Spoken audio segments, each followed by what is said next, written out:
Good morning and welcome to The Art of Composition. Thanks for joining me today. I appreciate it. So I thought I would look at another painting by Anna Rose Bain. I'm a huge fan, if you haven't figured it out yet. I love her work, and I've learned a lot by analyzing her paintings using the harmonic armature. And it's interesting too because over the years, I've had several artists reach out to me, and there was one that somebody emailed me a few years ago, and the email really stood out to me. They were in disbelief that she was using a design grid, meaning the armature, to design her work. He just couldn't wrap his head around the fact that artists, they don't do this intuitively. And unfortunately, because of the modern art movement, a lot of artists out there believe that these classically trained artists, they're putting their stuff on the canvas randomly, intuitively. It doesn't work.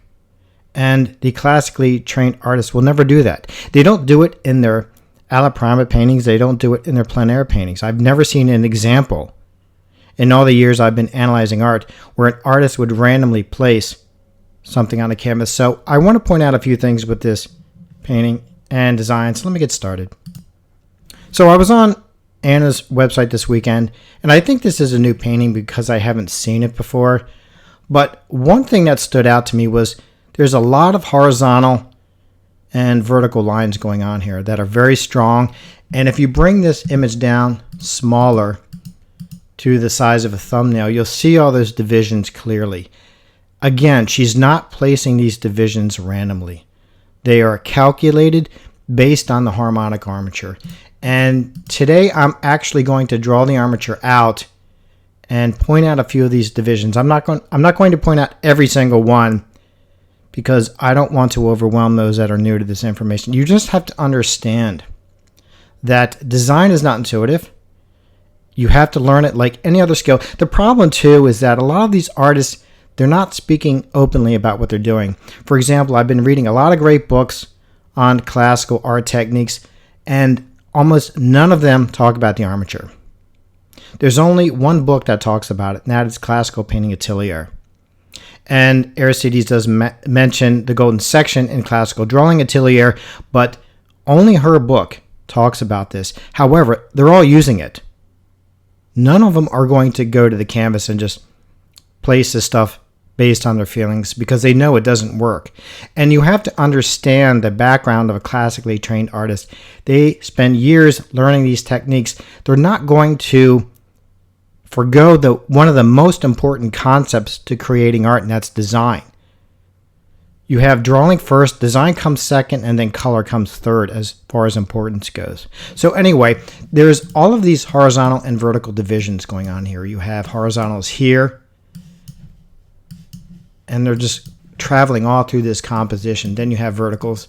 This is a dominant vertical right here, and I would say this is a dominant horizontal.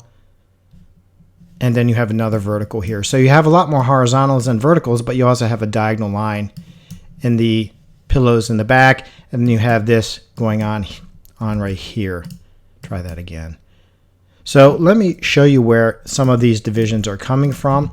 And hopefully this will make a little bit of sense. But you really have to understand this stuff is not intuitive. It's just not a thing. So let me get started. All right, so I'm just going to drop the 14-line grid, also known as the harmonic armature. And if you're not familiar with Anna Rose Bain, most people are that are interested in this information. Like I said, I've gotten questions through the years about this. And when I drop this horizontal line here, when I'm dropping the first three lines, notice how I just picked up that horizontal line there. When I drop this vertical,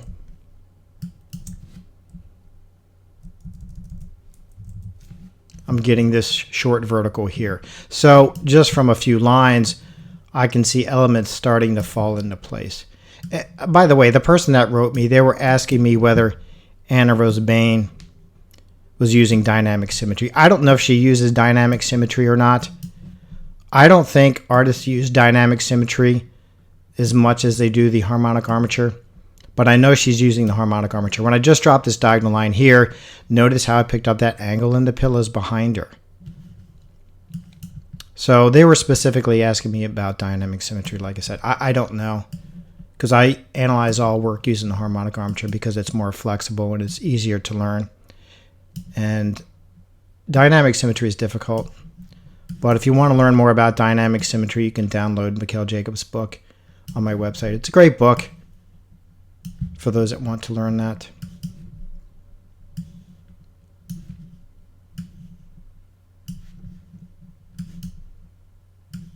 I recommend, in my user's guide, I recommend that artists, if they want to analyze art, start with Thomas Kegler and Juliet Aristides. I think that's a great place to start. Of course, you can look at Anna Rose Bain's work as well, or any artist that you're interested in that's classically trained, because once you drop down the armature, you'll start to see things fall into place.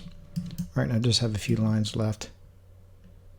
And I'm not going to draw this out every single time, but in some cases, I think it's important to demonstrate drawing out the armature. The artist should memorize this grid. It's not hard, even though it looks confusing when you first look at it because there's 14 lines, but you're always using the same 14 lines regardless of the size of the canvas. It doesn't matter. So it becomes second nature after doing it a few times. All right, so let me show a few divisions that are happening here. That dominant vertical that I had mentioned before, it's coming right here. And that is being derived from these intersecting diagonal lines right there at that point. So that gives me that dominant vertical. And I can bring that all the way down because it coincides with this vertical here as well. I also have another vertical running right here. And that's being arrived at with these intersecting diagonal lines. And I'll bring that to about right here. And I'll bring this up. And of course, I'll highlight these in blue just so they stand out a little bit more. I also have a horizontal line here, which is very obvious, right? That's being derived from that division there. But then I can drop a vertical right here where these diagonal lines intersect, and it gives me that vertical right here. If I drop a vertical here where this series of diagonal lines meets, and I'll bring that right there, I'll bring this to here, where this vertical intersects this diagonal line, I now have another horizontal line. And that's being locked into place right there. So you can see this coming together. You have this vertical here in between the two cushions. That is derived from those two diagonal lines right there, and I can drive a vertical right there. Then I have this horizontal line right here. That's coming from these intersecting diagonal lines right there. So I don't have to lay out everything for you to get an idea of what's going on here. Like I said, I'm going to keep this simple, but you can tell just from dropping a few lines of what's going on. If I drop a vertical here where this series of diagonal lines intersects right here, where this vertical meets that diagonal line, guess what? I have another horizontal division right there. This is how this is coming together. And let me highlight these in blue. I'm not going to create any more divisions because I don't want to overwhelm the viewer, but I'll highlight these in blue.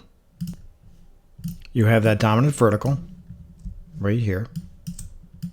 And again, that's coming from that series of intersecting diagonal lines. You have this subordinate vertical right here. That's being derived from these intersecting lines. You have this horizontal line right here. You have one here. And I'll bring this all the way over.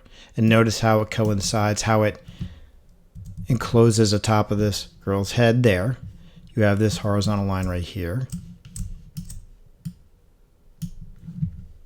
Another one right here.